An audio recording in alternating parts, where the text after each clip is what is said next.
Hello, welcome to NCERT v UPSC. NCERT v UPSC में आपका बहुत बहुत स्वागत है।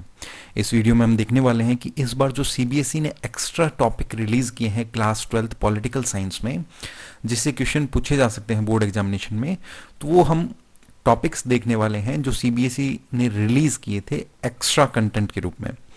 देखिए, सबसे पहले तो द एंड ऑफ बाइपोलरिटी का एक टॉपिक है जो कि है आपका अरब स्प्रिंग। ये अरब स्प्रिंग जो है 21st सेंचुरी में सबसे पहले ये स्टार्ट हुआ था 2009 में ट्यूनीशिया से। ट्यूनीशिया जो है ये इस अरब रीजन का एक इम्पॉर्टेंट कंट्री है, वहाँ से ये जो है मूवमेंट स्टार्ट हुआ था। अरब स्प्रिंग जो है ये मूवमेंट ट्यूनीशिया में इसलिए स्टार्ट हुआ था कि करप्शन, अनएम्प्लॉयमेंट, इन्फ्लेशन, पोवर्टी, ये सारे इश्यूज थे लोगों के, तो एक तरीके से पॉलिटिकल मूवमेंट में कन्वर्ट हो गया। एक तरीके से सोशल अनरेस्ट था, और अनरेस्ट क्यों? कंडीशंस की वजह से, और ये पॉलिटिकल मूवमेंट में कन्वर्ट हो गया। और लोग जो थे, ऑटोक्रेटिक डिक्टेटरशिप थी वहां पे, तो उसके भी खिलाफ हो गए। तो the demand for democracy that started in Tunisia, वो ट्यूनीशिया से स्टार्ट होके दूसरे मुस्लिम डोमिनेटेड अरब कंट्रीज भी जो वेस्ट एशिया की है, जैसे इजिप्ट है, लीबिया है, यहाँ पे भी ये फैली। और 1979 से इजिप्ट में हुस्नी मुबारक की सरकार थी, लेकिन हुस्नी मुबारक को जो है अपनी सरकार गंवानी पड़ी इस मूवमेंट के बाद में, अरब स्प्रिंग के बाद में। इसके अलावा ट्यूनीशिया ये से जैसे ये मूवमेंट स्टार्ट हुआ था 2009 में, उसके अलावा ये मूवमेंट दूसरे स्टेट्स में फैला, कंट्रीज में फैला, जिसमें इजिप्ट है, जिसमें लीबिया है, सीरिया है, यमन है, बहरीन है। ये इंपॉर्टेंट टॉपिक है अरब स्प्रिंग। नेक्स्ट टॉपिक है ब्रिक्स। तो ब्रिक्स की फुल फॉर्म है Brazil, Russia, India, China, south Africa. Brick जो है, सबसे पहले तो साउथ अफ्रीका जो है ये 2009 में ऐड हुआ था, उससे पहले इसको ब्रिक बोलते थे, BRIC, जो कि है ब्राजील, रशिया, इंडिया, चाइना। तो ये फाउंड हुआ था एक्चुअली रशिया के अंदर 2006 में, और ब्रिक जो है ब्रिक्स बना 2009 में। और की ऑब्जेक्टिव्स जो है ब्रिक्स के, वो प्राइमरली हैं कॉपरेट और डिस्ट्रीब्यूट म्यूचुअल इकोनॉमिक बेनिफिट्स जो हैं। बहुत इंपॉर्टेंट कंट्रीज हैं 21st सेंचुरी की, इनका अपना एक इकोनॉमिक स्ट्रेंथ है और दूसरी बहुत सारी स्ट्रेंथ है। तो ब्रिक्स एक इंपॉर्टेंट टॉपिक है और important new centres of power है। ब्रिक्स 2006 में रशिया में बना था, 2009 में साउथ अफ्रीका इसमें ऐड हुआ था। और 11th जो कॉन्फ्रेंस हुई थी ब्रिक्स की, वो ब्राजील के अंदर 2019 में ब्राजीलियन प्रेसिडेंट जेर बोलोसोनारो ने इसको हेड किया था। अगला एक सब यूनिट है सेंटर ऑफ पावर के अंदर रशिया। तो रशिया 1990 से पहले, 91 में जब सोवियत यूनियन का डिसइंटीग्रेशन हुआ था, उससे पहले रशिया जो है मेनली 1917 रशियन रिवॉल्यूशन के बाद में, बोल्शेविक रिवॉल्यूशन के बाद में यूएसएसआर का फॉर्मेशन हुआ था। तो लार्जेस्ट पार्ट था उस सोवियत यूनियन का डिसइंटीग्रेशन से पहले। सोवियत यूनियन के डिसइंटीग्रेशन होने के बाद में रशिया एक स्ट्रॉन्ग सक्सेसर बना यूएसएसआर का। और यूएसएसआर जो है वो क्या था?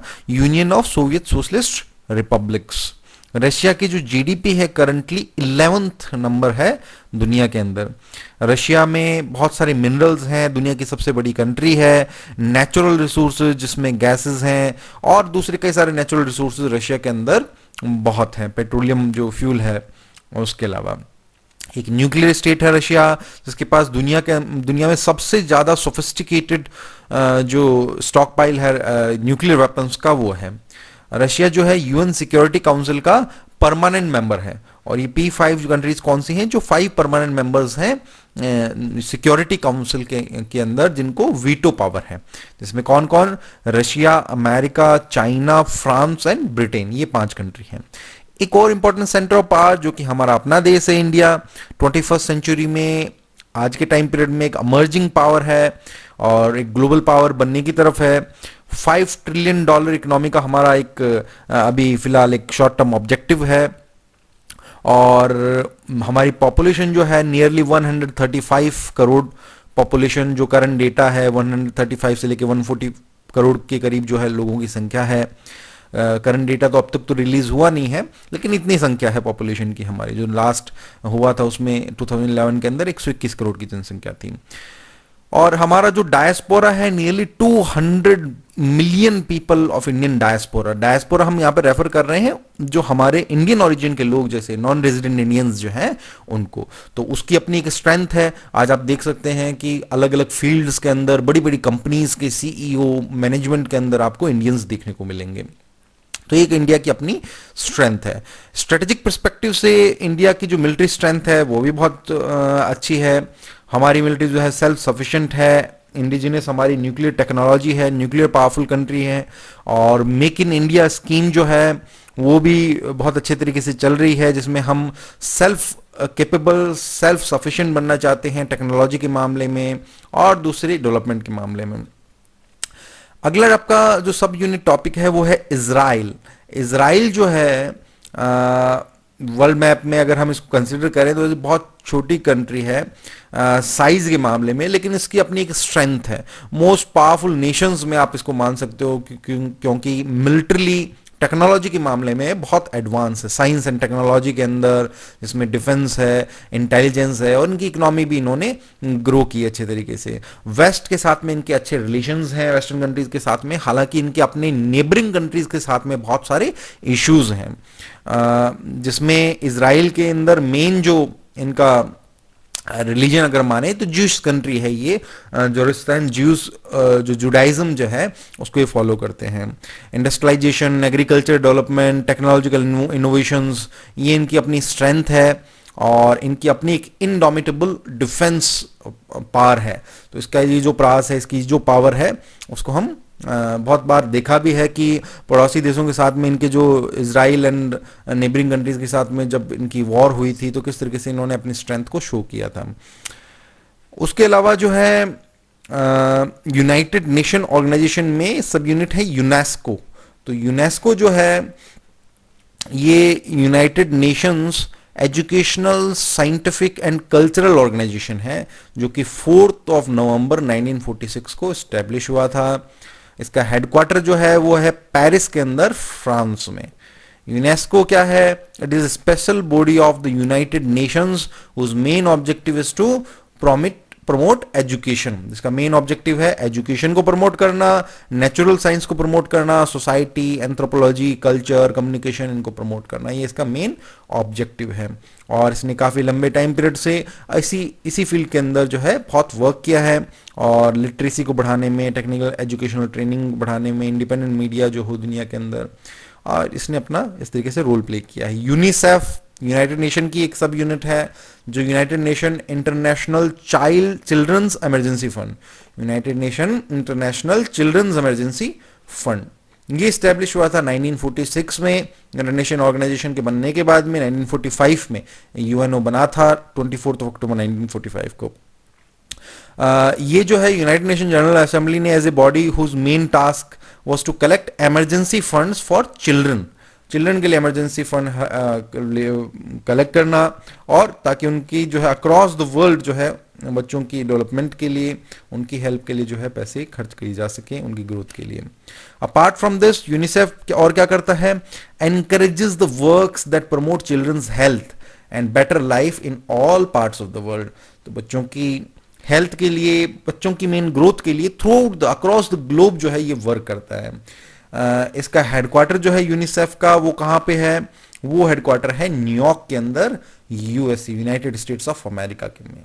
यूनिसेफ जो है सक्सेसफुली लगभग 193 कंट्रीज जो है दुनिया की वो इसकी मेंबर है। अगला ऑर्गेनाइजेशन है आईएलओ, इंटरनेशनल लेबर ऑर्गेनाइजेशन।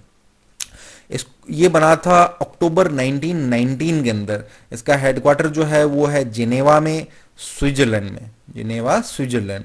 ये एक बॉडी है यूनाइटेड नेशन की जिसका मेन एम है प्रमोट करना कि जो सोशल जस्टिस हो, वर्कर्स के साथ में वर्किंग कंडीशंस इंप्रूव हो, लेबर लॉज को सही तरीके से इम्प्लीमेंट किया जाए, और इसके अलावा incentive for women and male workers to engage in productive work and create safety, parity and self-respectful conditions for them at workplace।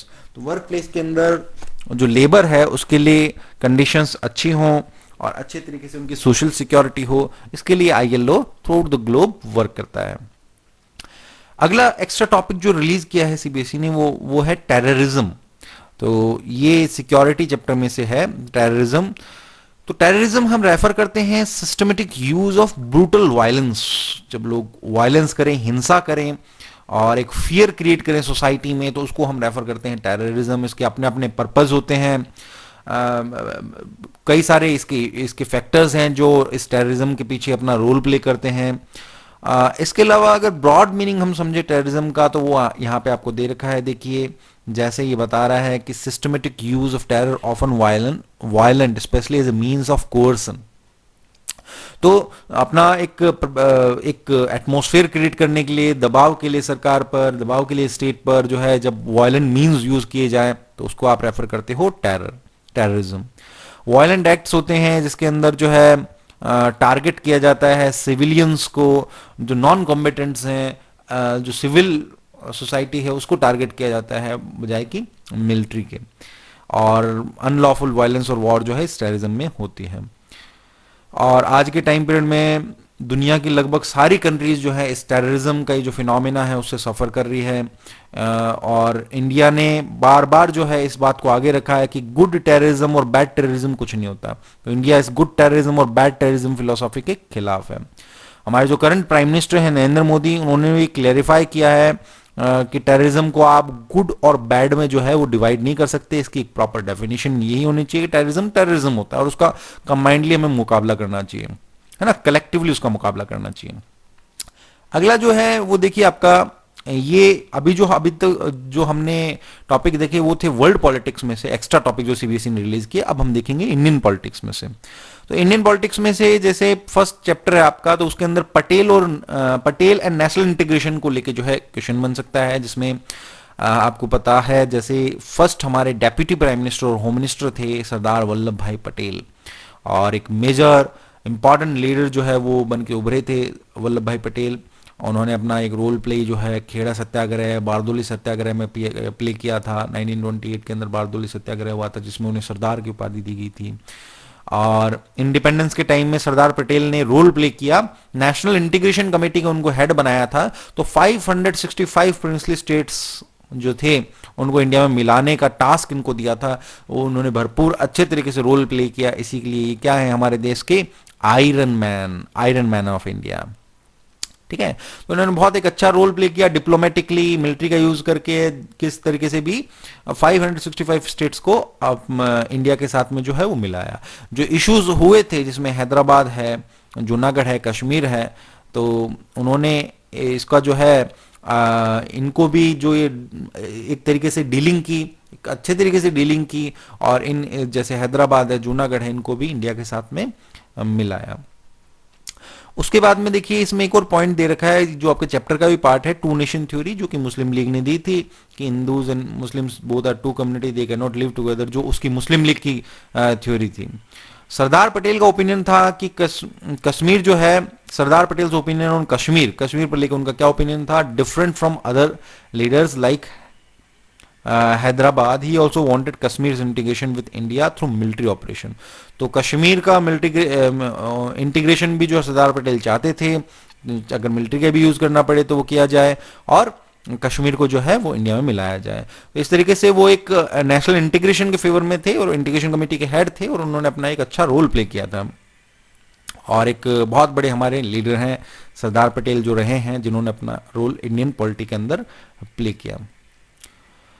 अब देखिए उसके अलावा जो है प्लान डेवलपमेंट, जिसमें नीति आयोग एक टॉपिक दिया गया है। नीति आयोग ने प्लानिंग कमीशन की जगह ही वर्क करना स्टार्ट किया, और इसने जो है 1 जनवरी 2015 से अपना रोल प्ले करना स्टार्ट किया। और इसके बारे में 15 अगस्त 2014 को नरेंद्र मोदी ने जब स्पीच दी थी लाल किले से, तो उसमें अनाउंस किया था कि प्लानिंग कमीशन की जगह ये जो है मतलब इस तरीके से न्यू जो है कोई यूनिट जो है रोल प्ले करेगी, प्लानिंग कमीशन का अबॉलिशन होगा। और पहले प्लानिंग कमीशन 5 ईयर प्लान बनाता था, उसका अपना एक रोल था। नीति आयोग का उस तरीके से ही रोल है। प्राइम मिनिस्टर ऑफ इंडिया जो होते हैं वो उसके क्या होते हैं, एक्स ऑफिशियो चेयरमैन, किसके, नीति आयोग के। उसके अलावा एक तरीके से वाइस चेयरमैन इसका जो है वो अपॉइंट किया जाता है। फर्स्ट वाइस चेयरमैन जो थे नीति आयोग के वो कौन थे, अरविंद पनगड़िया। राजीव कुमार जो हैं वो करंट वाइस चेयरमैन है नीति आयोग के। तो देश में एक अपना इकोनॉमी के मामले में ग्रोथ के लिए जो है एक इकोनॉमिक पॉलिसीज ड्रॉ करना, वो इसका मेन काम है। और interest of national security and economic policy and to prepare strategic and long term framework of policy and program, this is its main work। ये इसका मेन काम है। और ये एक थिंक टैंक के रूप में अपना रोल प्ले करता है, सरकार को एडवाइस, सजेशंस, गाइडेंस देने का काम जो है, डायरेक्शन देने का काम करता है यूनियन गवर्नमेंट को। और बॉटम अप अप्रोच जो है वो ये रोल प्ले करता है। The NITI Aayog acts as a spirit of cooperative federalism. Cooperative federalism मतलब स्टेट्स के बीच में एक तरीके से सबके बीच में कोऑपरेशन हो और यूनिट टीम इंडिया के रूप में जो है वो देश जो है वो वर्क करें। So national institution for transforming India इसकी फुल फॉर्म है नीति आयोग की। अगला आपका टॉपिक है इंडिया इजराइल रिलेशंस। तो इंडिया के साथ इजराइल के रिलेशंस बहुत अच्छे रहे हैं और कई सारे रीजंस के कारण जो है शुरुआत में nearly 45 years after independence due to various reasons India's foreign policy with Israel remained largely unexplored, notwithstanding the two nations gaining independence from the British colonial rule 1947-1948 respectively। Israel जो है 1948 में आज़ाद हुआ, हम 1947 में आज़ाद हुए एक तरीके से। तो ये बता रहा है कि बहुत लंबे टाइम पीरियड तक हमारे बीच के जो रिलेशंस थे उसको अनएक्सप्लोर्ड थे, वो अनटैप थे, एक तरीके से टैप नहीं किया था उस तरीके से। लेकिन बाद में 1992 में इजरायली एम्बेसी हमारे यहाँ पे ओपन हुई और हमारे रिलेशंस बहुत कॉर्डियल स्टेब्लिश हुए और धीरे धीरे हमारे रिलेशंस जो हैं स्ट्रेटेजिक रिलेशंस बने, जिसमें हम इजराइल से बहुत सारे डिफेंस इक्विपमेंट भी प्रोक्योर करते हैं और भी कई सारे जो है हमारे बीच में ट्रेड एंड दूसरे कल्चरल एक्सचेंज भी हुए। और ये जैसे देखिए इसमें two relations between the two democratic nation further intensified with the visits of two heads of government in 2017 and 18। दोनों हेड्स ऑफ गवर्नमेंट वो इजराइल के यहाँ पे आए, नेतन्याहू हमारे जो प्राइम मिनिस्टर नरेंद्र मोदी है वहाँ पे इजराइल में भी उन्होंने विजिट किया। तो उससे रिलेशंस में और जो है इंटेंसिफिकेशन हुआ, सुधार हुआ।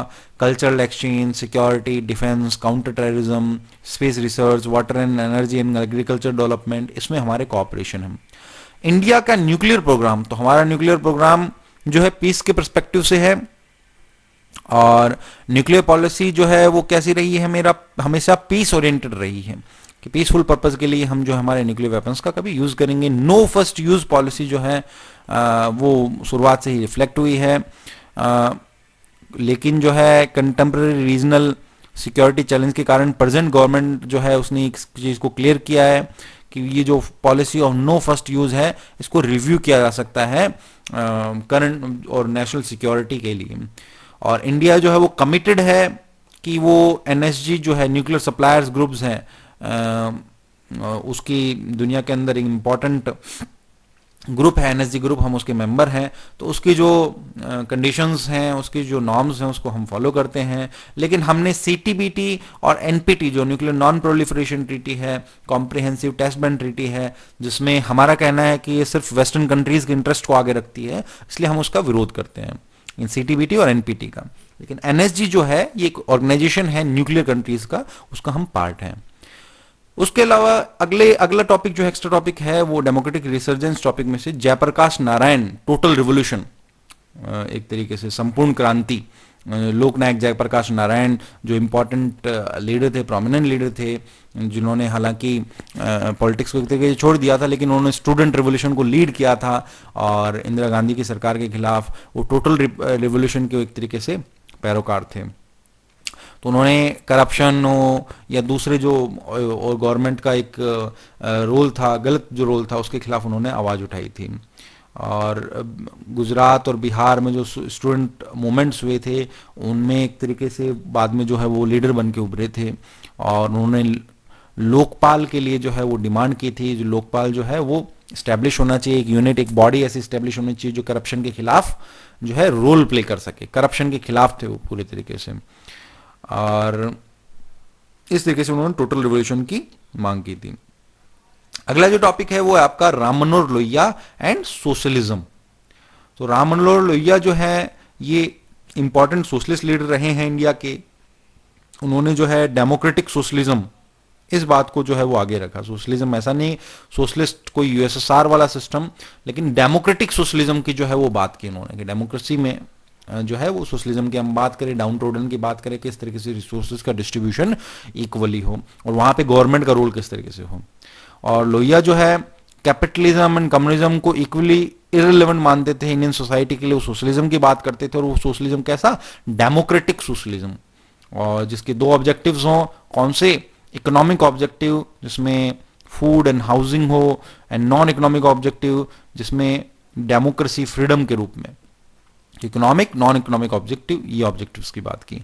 लोहिया ने जो है वो चौबुर्जा राजनीति, चौबुर्जा राजनीति जिसमें क्या बात की, 4 पिलर्स की बात की कि 4 pillars of politics as well as socialism. वो क्या है 4 pillars, centre, region, district and village, कि ये 4 पिलर्स हैं कि हमें जो डेमोक्रेसी पहुंचानी है वो यहां तक पहुंचानी है। सेंटर होगा, रीजन होगा, district and village, all are linked with each other, ये सब एक दूसरे से जुड़े हुए हैं। और लोहिया ने ये आर्ग्यू किया that the policy of affirmative action, कि जो अफर्मेटिव एक्शन है जिसमें सरकार जो है एक तरीके से आगे बढ़ के लोगों की हेल्प के लिए जो है डिसीजंस लें और अपना रोल प्ले करें। तो वो कह रहे हैं कि उनका क्या मानना था कि ये जो अफर्मेटिव एक्शन है should not only be for the downtrodden but also for the women और नॉन रिलीजियस माइनॉरिटीज के लिए भी जो है ये अफर्मेटिव एक्शंस होने चाहिए। जैसे रिजर्वेशन एक तरीके का अफर्मेटिव एक्शन है सरकार का कि इनइक्वालिटी को हटाने के लिए, इक्वालिटी स्टेब्लिश करने के लिए रिजर्वेशन दिया गया, it is like an affirmative action. तो वैसे ही स्टेप्स जो है सरकार को उठाने चाहिए, ये लोहिया का मानना था, राम मनोहर लोहिया का मानना था।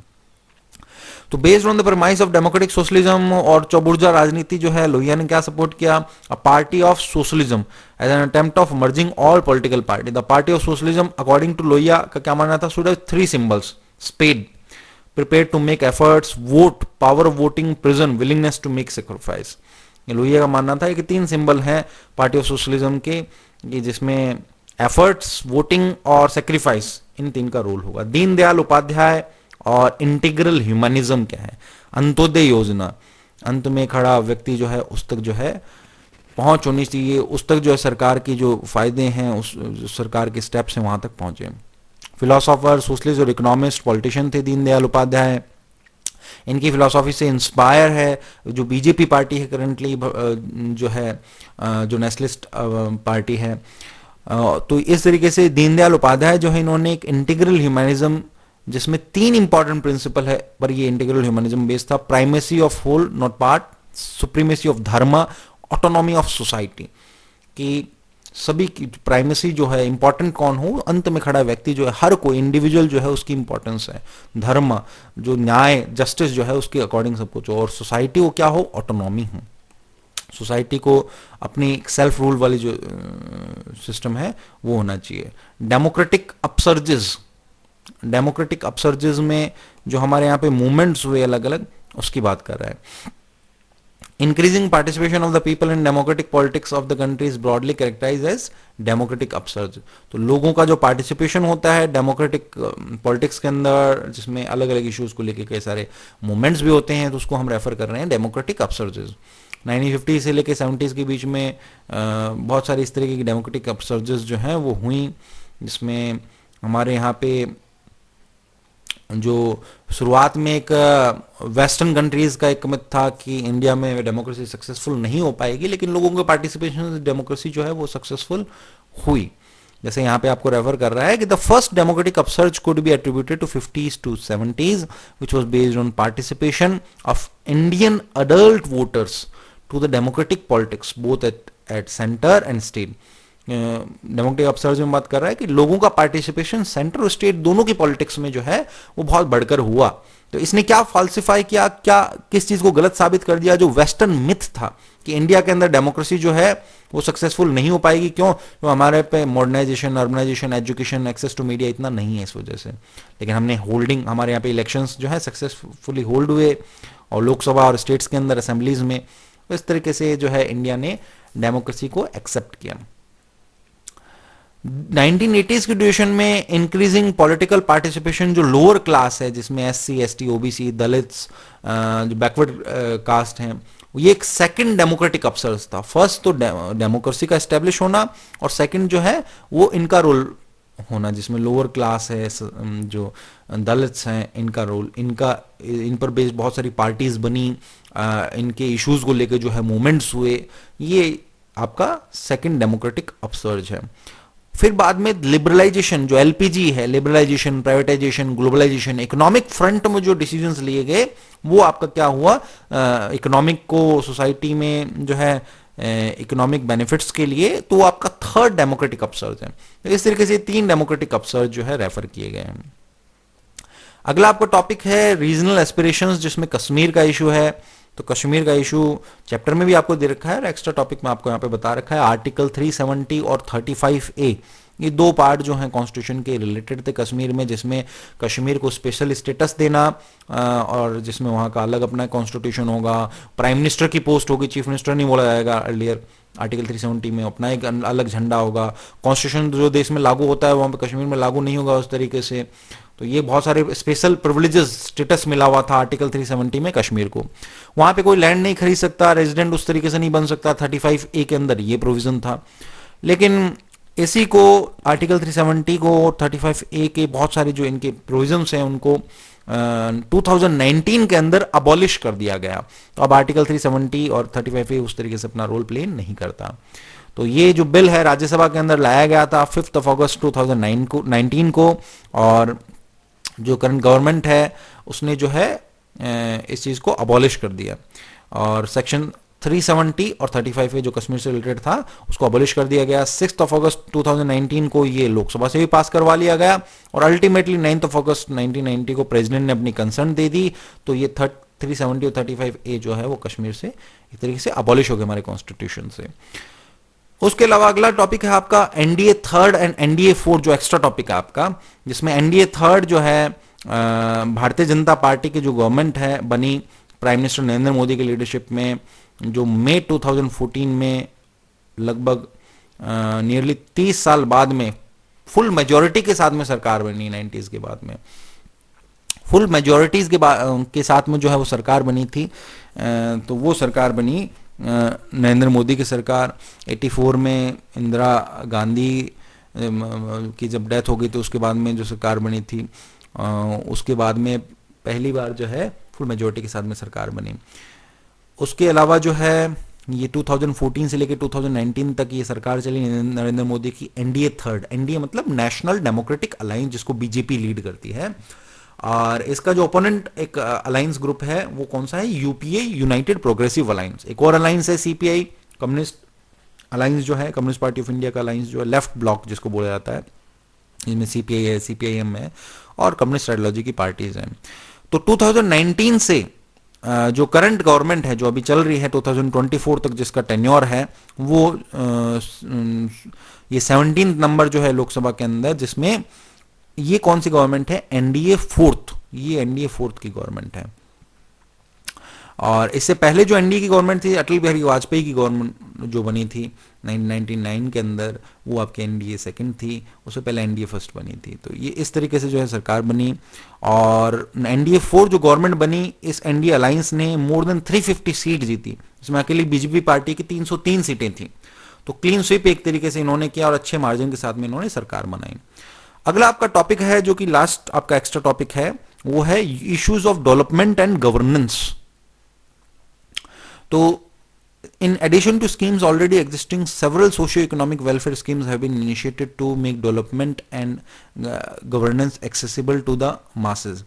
कि कई सारी स्कीम्स जो है सरकार ने लॉन्च की हैं लोगों तक बेनिफिट्स पहुंचाने के लिए। वो कौन कौन सी स्कीम्स हैं, प्रधानमंत्री उज्ज्वला योजना, स्वच्छ भारत अभियान, जनधन योजना, दीनदयाल उपाध्याय ग्राम ज्योति योजना, किसान फसल बीमा योजना, बेटी बचाओ बेटी पढ़ाओ, आयुष्मान भारत योजना, ये बहुत सारी योजनाएं जो है सरकार ने लॉन्च की हैं। इनका सारा इंटेंट क्या है कि कॉमन मैन तक जो है बेनिफिट्स को पहुंचाना, और गांव और दूर दराज के इलाकों तक जो है गवर्नमेंट की जो स्कीम्स हैं, जिसमें रूरल हाउस होल्ड्स हैं, विमेन हैं, जो वनरेबल सेक्शन है सोसाइटी का, जो रियल बेनिफिशरीज हैं, वहां तक जो है वो मदद पहुंचे।